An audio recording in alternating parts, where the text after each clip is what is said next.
يسرني باسم مؤسسة التراث والمدينة والعمارة أن أرحب بكم في هذا اليوم الثاني من المحاضرات المخصصة في أيام الجزائر للفنون والعمارة. سيكون هذا اليوم الثاني مخصصا، أغلب المحاضرات موضوعها يدور حول التراث، ويسرني أن أدعو صديقنا وزميلنا الدكتور محمد الأمين مخلفي من جامعة وهران الذي سوف يحدثنا عن المدن التقليدية. تفضل سيدي الكريم.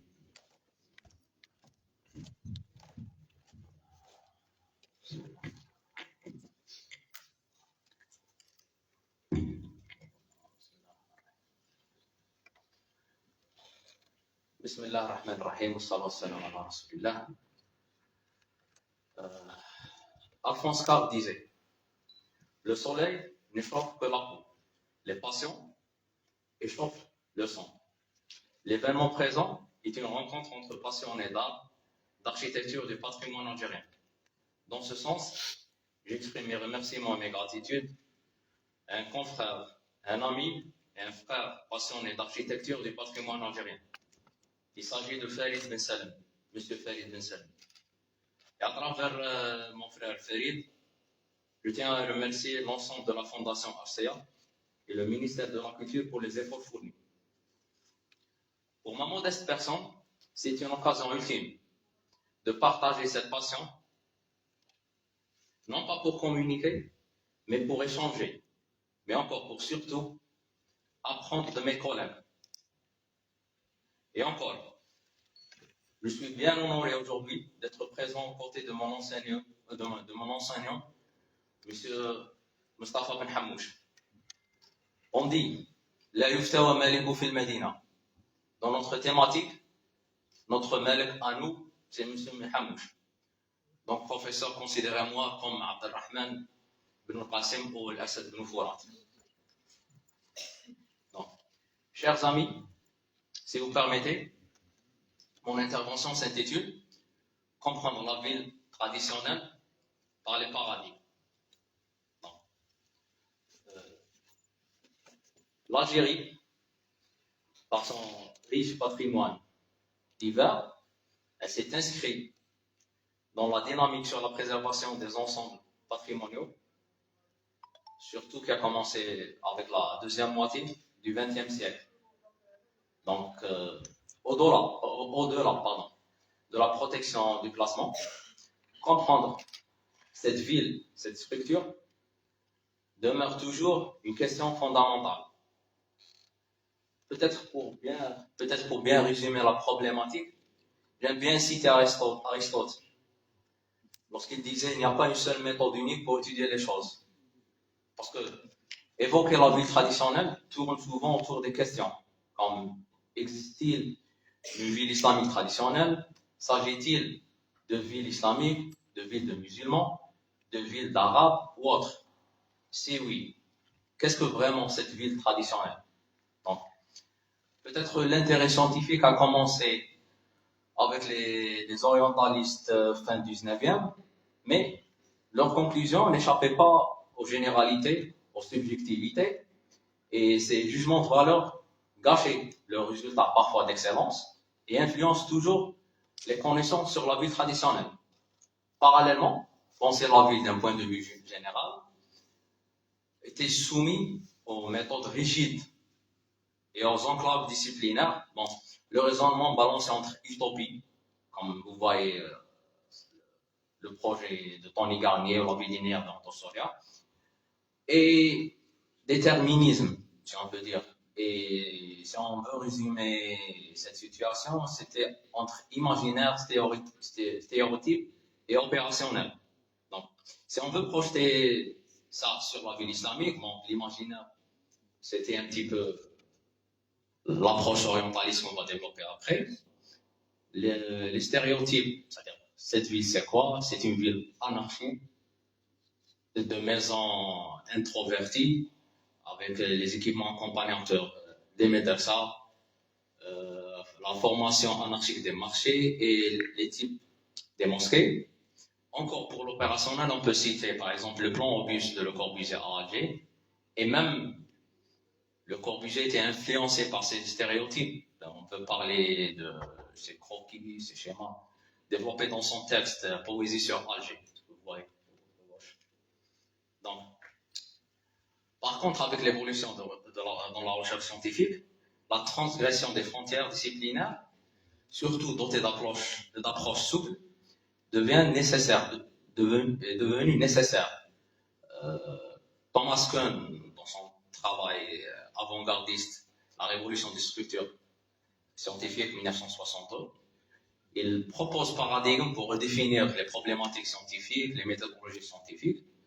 Donc, à travers paradigme, on va essayer de revoir la vie islamique traditionnelle. Donc, j'essaie de développer la communication à travers c'est quoi paradigme, puis après, comprendre la vie islamique par paradigme. On va peut-être discuter, revoir les paradigmes les plus importants, peut-être les plus influents, et vers la fin, je vais proposer un 7e paradigme. Donc, comme disait Margaret Masterman, paradigme, c'est ce qui ne fonctionne même lorsqu'il n'y a pas de théorie. Donc, paradigme, bien sûr, c'est une notion polysémique, un buzzword, d'origine gréco-latine, veut dire modèle. Si on veut le définir, c'est un modèle théorique de pensée qui oriente la recherche et la réflexion scientifique. Son atout, ce paradigme, c'est quoi? C'est la souplesse, la transgression des frontières, le consensus et la dynamique discutée à travers les périodes cycliques. Chaque paradigme a 5 étapes, c'est-à-dire il passe par la science normale, la préscience. Vous voyez le cycle de Kuhn, c'est-à-dire la préscience, la consécration du modèle qui passe par le modèle drift, puis après le changement avec la révolution. C'est-à-dire cette étape, on l'appelle paradigm change ou paradigm shift. Si on veut appliquer cette approche sur l'architecture, par exemple, nous prenons le paradigme de l'esthétique en architecture au XXe siècle, avec Adolf Loos, Ornament is Crime, puis la consécration avec Mies van der Rohe, Less is More, la crise du modèle vers les années 50, on peut citer Louis Kahn et ses travaux, puis le changement de paradigme venait avec Robert Venturi de l'ambiguïté en architecture, complexité en contradiction en architecture, et elle a résumé Less is More. Comment comprendre la vie islamique traditionnelle par paradigme? Jamil Akbar se questionne. Il disait que, selon Thomas Kuhn, un paradigme en épistémologie, c'est une idée, croyance, approche de recherche, ou structure scientifique, ou modèle. Peut-être, modèle, c'est plus pratique. Donc, autour de ce modèle, tournent d'autres idées, d'autres croyances, d'autres approches de recherche, peut être assimilées en orbite du fait que d'autres idées tournent autour. Donc, au centre, si on veut parler de la vie islamique, puis après, au premier orbite vient le paradigme, le deuxième, et la succession. Donc, toujours selon Akbar, donc lorsqu'on a un orbite apparaît, les chercheurs scientifiques gravitent sur cette nouvelle orbite, puis l'évolution se traduit dans le déplacement entre paradigmes jusqu'à la venue du modèle, de la révolution. Donc toujours le changement d'un paradigme à un autre passe par le cycle, les 5 étapes. D'accord? Je m'appuie pour ce modèle et j'essaie d'expliquer les paradigmes influents. Les 5, puis le 6e, et si vous permettez, je propose un 7e vers la conclusion. Donc peut-être le paradigme le plus influent. J'essaie en exposant les paradigmes de le résumer en 2 ou 3 principes. Donc peut-être le paradigme le plus influent, c'est l'orientalisme, si on peut le résumer en 2 mots. C'est comparaison et dichotomie.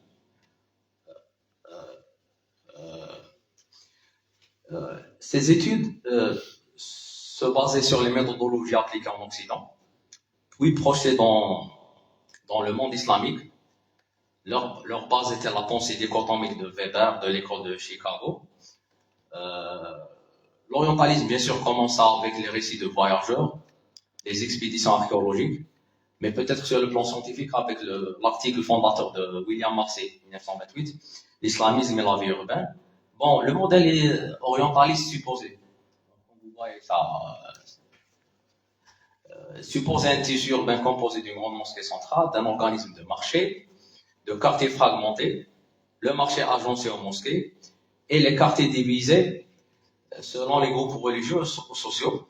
Donc, en absence de ligne droite, et dans un sens dévalorisant, la ville islamique est décrite comme ambiguë, irrationnelle, spontanée, produit d'un long Moyen-Âge et d'absence d'institutions municipales. On peut citer aussi le modèle de Jean Sauvager qu'il a développé sur les villes syriennes. Peut-être les travaux marquants Marseille, Sauvager, Georges Marseille, Le Tourneau. Et dans l'école anglophone, eux, ils se basaient plus sur l'échelle architecturale. Leur modèle urbain venait un petit peu tard, avec des travaux comme Eckhart, Orgenworth. Sinon, le concept clé de ce paradigme était la comparaison entre la grille orthogonale gréco-romaine et le réseau viaire islamique complexe organique, la dimension étroite des rues, l'emboîtement, les impasses, conduisaient aux conclusions et aux stéréotypes subjectifs. Comme vous voyez là, deux plans de Jean Sauvager. En arrière-plan, c'est le plan de Damas, un fragment de Damas, exposé la structure orthogonale romaine, puis en superposition, le réseau viaire islamique. Votre gauche aussi, un autre modèle vers la gauche de la structure organique islamique, à droite la structure orthogonale romaine. Parallèlement à l'orientalisme, on passe au deuxième paradigme, le paradigme marxiste ou marxisme, on peut le résumer sur la lutte de classe. Peut-être le travail fondateur dans ce paradigme était les travaux ou le modèle de Massignon, l'a développé dans Explication du plan du Koufa en 1935, développé bien sûr sur la littérature marxiste de Marx, Engels. Il s'appuyait aussi sur un travail d'un orientaliste qui s'appelait Guest. Donc pour Massignon, l'environnement est le produit, l'environnement bâti bien sûr, le produit de la lutte entre les classes socio-économiques. Elle a décrit la ville de Koufa en s'appuyant sur le Khetat ou le Qata'in dans la ville de Koufa et comment les tribus se sont installées. Elle décrivait les rues, les marchés, les différents équipements. Et après, elle a discuté en détail sur l'impact de la structure sociale et économique et les coordonnées sur la structure urbaine. Il parle de la topographie économique comme définant de la structure urbaine de Koufa. Ce modèle était repris par Salah Ahmed Al-Ali et appliqué sur le Basra. Le modèle après s'est cristallisé avec Ira Lapidus dans son travail Muslim Cities in the Later Middle Ages. Donc il a analysé les villes Memlouk à Alep, à Damas, au Caire. Et son idée de base était que la ville islamique est formée et façonnée par les conflits de classes. Quelles sont ces classes selon Lapidus? Bon, au sommet, la classe des dirigeants, puis vient après la classe d'érudits, de juristes, de juges, puis la classe des marchands, et sur la base, la classe de la population, faible et détruisant. Et comment elle est répartie? Donc elle est divisée, soit selon la religion, soit des musulmans, chrétiens, juifs, ou selon le madhab al-fiqh et l'école juridique, soit on a des quartiers hanafites, des quartiers hanbalites, shafi'ites, alaouites, selon l'ethnie, c'est-à-dire des quartiers d'arabes, de kurdes, de turcs. Donc, selon Lapidus toujours, il dit que cette forme urbaine est une conséquence des divisions de classe. Il s'appuie sur les ruelles, sur les ruelles. Il dit que la relation politique, sociale et économique entre les classes contribue à conclure que la ville islamique n'est rien d'autre qu'un produit simple de lutte contre combats sectaires, parfois sans la présence d'appareils gouvernementaux.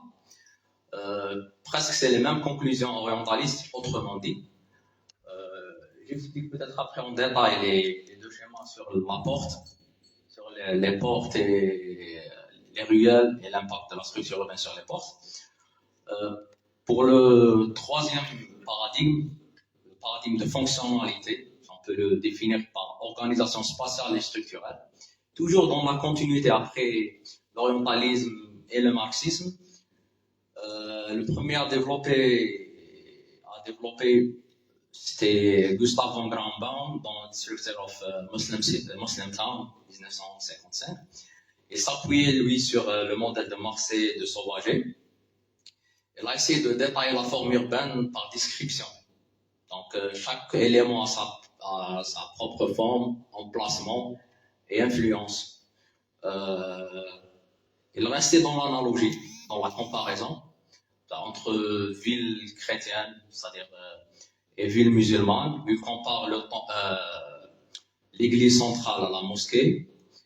Et puis, il décrit la répartition fonctionnelle, c'est-à-dire la mosquée comme un élément central, puis bien les madrasas, puis les équipements. Il a totalement ignoré l'aspect social ou jurisprudentiel dans la production de la ville. Après les années 50, avec la fin du colonialisme, on a essayé de revoir un petit peu l'orientalisme et même le descriptif de Von Grambaum. On peut citer deux événements ou deux livres. La conférence de Albert Hourani et Samuel Stern, 1970, et le travail de Robert Hilbert en 1982. Donc, on a essayé sur cette base de développer des modèles d'évolution urbaine et des modèles d'analyse urbaine. Je parle d'analyse morphologique. Le travail de l'UNESCO sur la structure urbaine islamique traditionnelle, les médinas. L'essai peut-être de Philippe Paneret, l'école morphologique française, elle a fait un petit essai sur le Caire. Le travail de Petroscioli, c'est-à-dire l'école italienne, la typomorphologie, elle a essayé de travailler sur Alger. Et puis après, dans After Amnesia, elle a publié en 2007, elle a essayé d'exposer différents modèles typomorphologiques d'Alger, d'autres médinas maghrébines, d'autres Oxford. Peut-être pour les modèles d'évolution, on peut parler du modèle basé sur la fonctionnalité globale de la cité, un modèle développé par Paneret en 1989 et tous les travaux de Jean-Claude Garcin. Pour eux, la ville islamique passait par trois étapes: la ville centraliste tribale, la ville cavalière militaire, puis la ville traditionnelle spontanée. La première est fondée par les Arabes, était simple, basique, elle reproduit leur simplicité. La deuxième, c'est l'étape de la fondation, ou la deuxième fondation. Donc aussi, elle a une forme orthogonale. Et la troisième, selon eux, c'est l'étape de stagnation. C'est l'étape de la ville anarchique. On tourne toujours dans l'orientalisme. Pour la ville gentilliste tribale, on peut citer Koufa, Basra, Fustat, Qayrawan. Et pour eux, ce modèle du camp militaire arabe servait de modèle de structure urbaine appliqué à Koufa et même peut-être appliqué à Basra. C'est le plan de Basra de Abu Moussa al-Ash'ari, puis à l'extension de Ziyad ibn Amir. Pour la ville cavalière militaire, on peut parler de Bagdad, Samarra, l'extension aghlabite de Qayrawan. Et pour la ville traditionnelle spontanée, qui servait de modèle d'études basiques pour les orientalistes, surtout français, on peut citer Fès, Alger, Tlemcen, Tunis. Peut-être qui marquait la fin de ce paradigme, c'est les travaux de André Raymond. Elle a développé ses idées dans les grandes villes arabes à l'époque ottomane, 1985.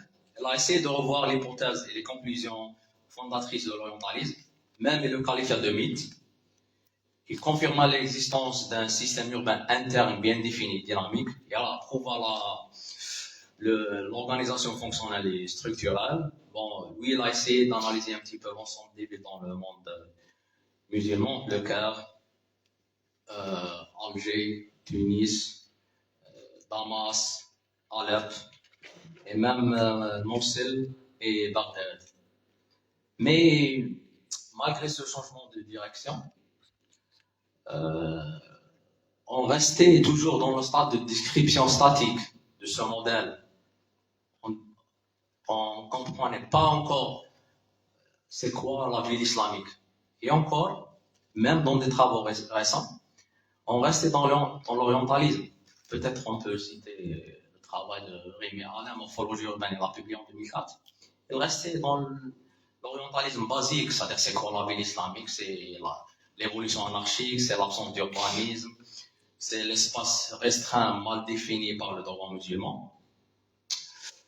On peut citer le travail intéressant de Abir Laham, où elle résume l'ensemble de l'approche orientaliste, ce qu'elle appelle l'approche statique. Je peux en détailler après.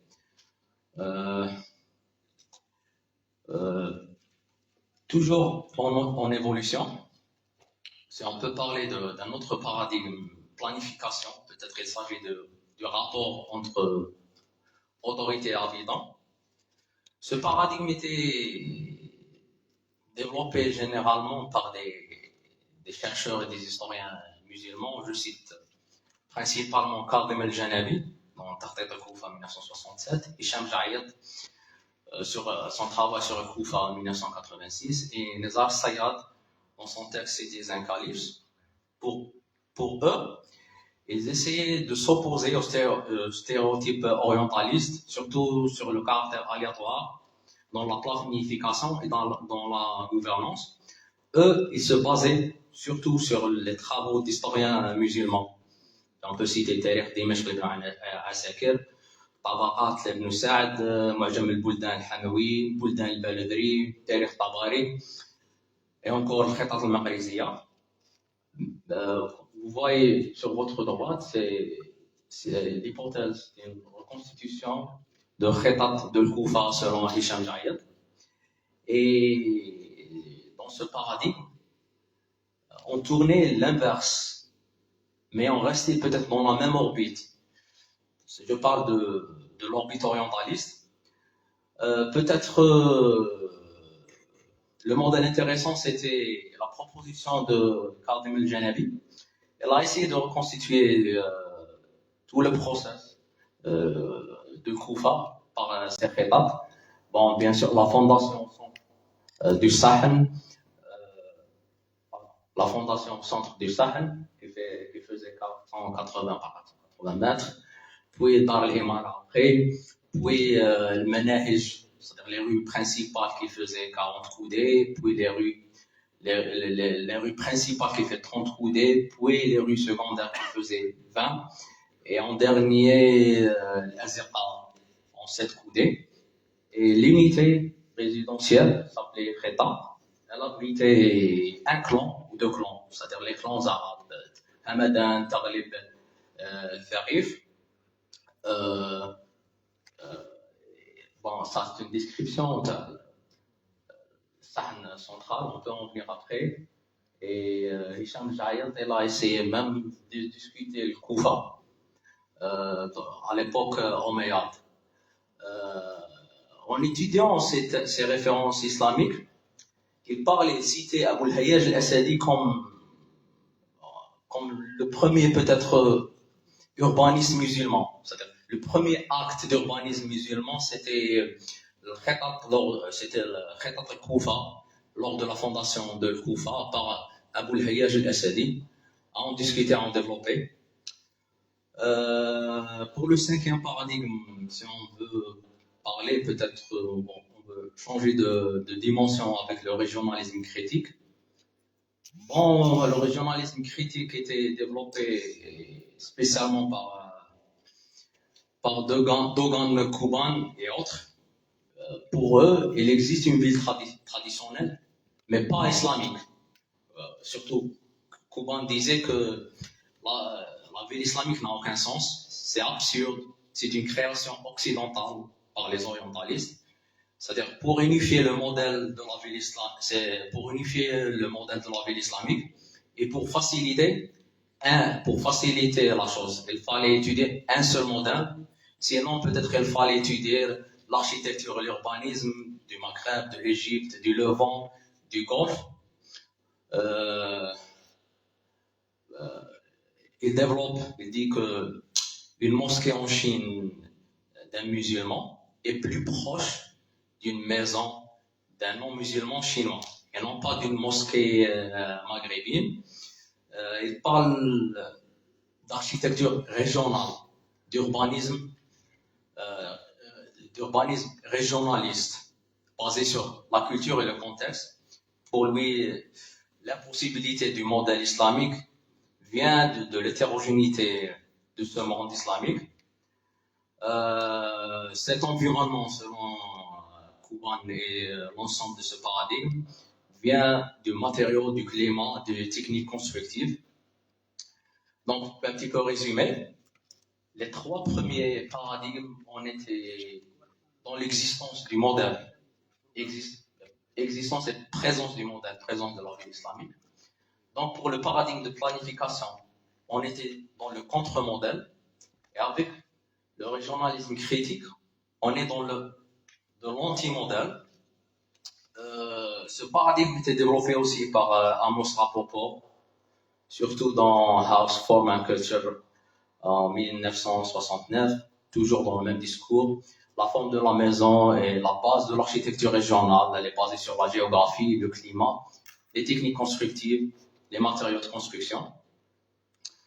Encore avec Rudowski, avec son texte sur l'architecture vernaculaire. Rudowski se rapprochait un petit peu avec les orientalistes. La crise de ce paradigme, peut-être, elle était présentée avec Mohamed Harkoun Rabbi Yarhamou dans la série de conférences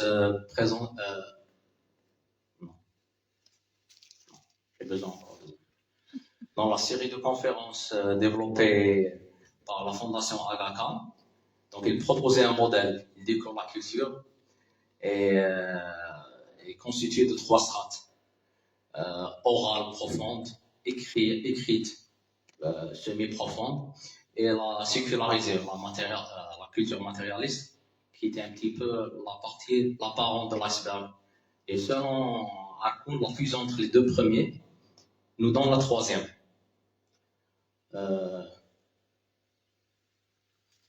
Je suis d'accord. Malgré ça, tous ces paradigmes, tout cet appareil intellectuel ou conceptuel était produit de la civilisation occidentale. Toujours, selon Akbar, il faut un cadre conceptuel produit de la civilisation islamique qui peut étudier et analyser la ville islamique. Admettons que c'est une structure, c'est une ville authentique, elle a besoin de son propre cadre conceptuel. Selon notre professeur Ben Hamouche, étudier la ville islamique sans les mécanismes juridiques islamiques est un simple tâtonnement. J'approuve.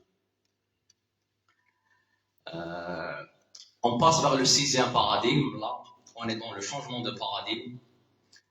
La ville islamique est définie comme processus, comme un environnement dynamique.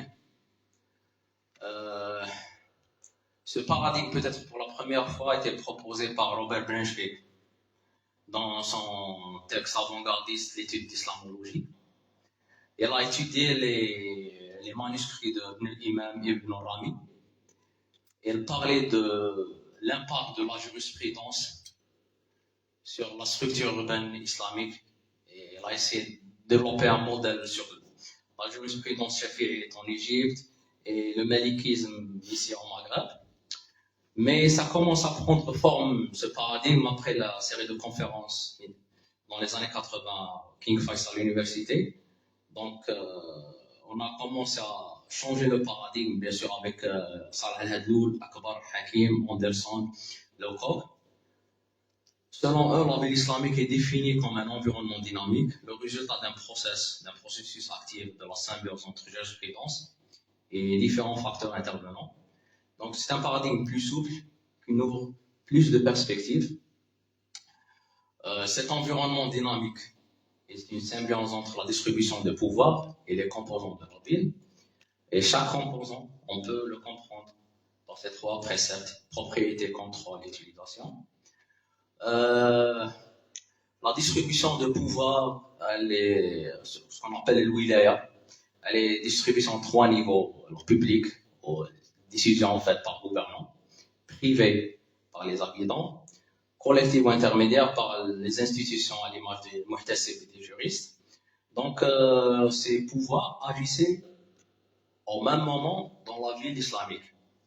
J'essaie de proposer ce modèle pour décomposer la ville islamique qui est produit, bien sûr, de l'invariable site et les conditions de l'environnement. Travail en deux échelles: échelle macro, c'est à l'échelle urbaine, les décisions par le gouvernement.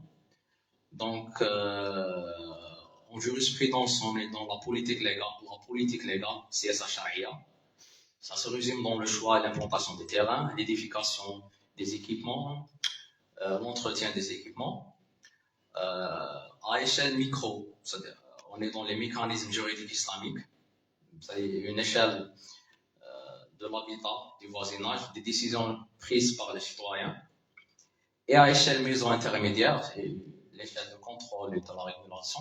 C'est l'échelle de Hisba ou des juristes. Bon, c'est un modèle que j'ai développé sur la base des travaux de l'Hadlou al-Akbar, Hakim et M. Ben Hamouch. Donc, c'est quoi cette ville islamique, ce process? Donc, c'est cette dynamique entre réponse basée sur le fiqh, l'usul, la construction et l'urbanisation qui tourne avec, qui nous produit des règles juridiques accumulées, ce qu'on peut appeler jurisprudence de l'urbanisme. Donc, le process, ça commence avec la construction et l'urbanisation, les réponses sur la base juridique, les règles juridiques accumulées, et tout l'ensemble nous crée un cadre légal. Les sources, bien sûr, les sources classiques de la jurisprudence, le Coran, Sunna, l'Ijma', al-Qiyas, et même chez nous, le Malikiya, al-Arf, qui nous produit l'Ahkam et qui deviennent Qawa'id. Bien sûr, l'ensemble des Qawa'id, des Ahkam est déterminé par l'usul et le maqasid. Si on veut appliquer à l'échelle macro, c'est les grands principes directeurs de la ville islamique. On peut en citer Suluk al-Malik fi Tadbir al-Mamalik de Ibn Abi Rabi', les 8 principes. J'ai essayé de résumer un petit peu les grandes références dans la thématique. L'Ahkam Sultani al-Mawardi, l'Imam wa Siyasa d'Ibn Hazm. Je peux en venir après. Bon, à cette échelle, on peut parler de formes régulières, par exemple de Bagdad al-Mudawwara ou de Al-Qahira selon le Maqrizi. À l'échelle micro, à l'échelle des mécanismes, je reviens toujours à mon modèle. Donc, j'essaie un petit peu d'exposer comment on peut extraire les principes à travers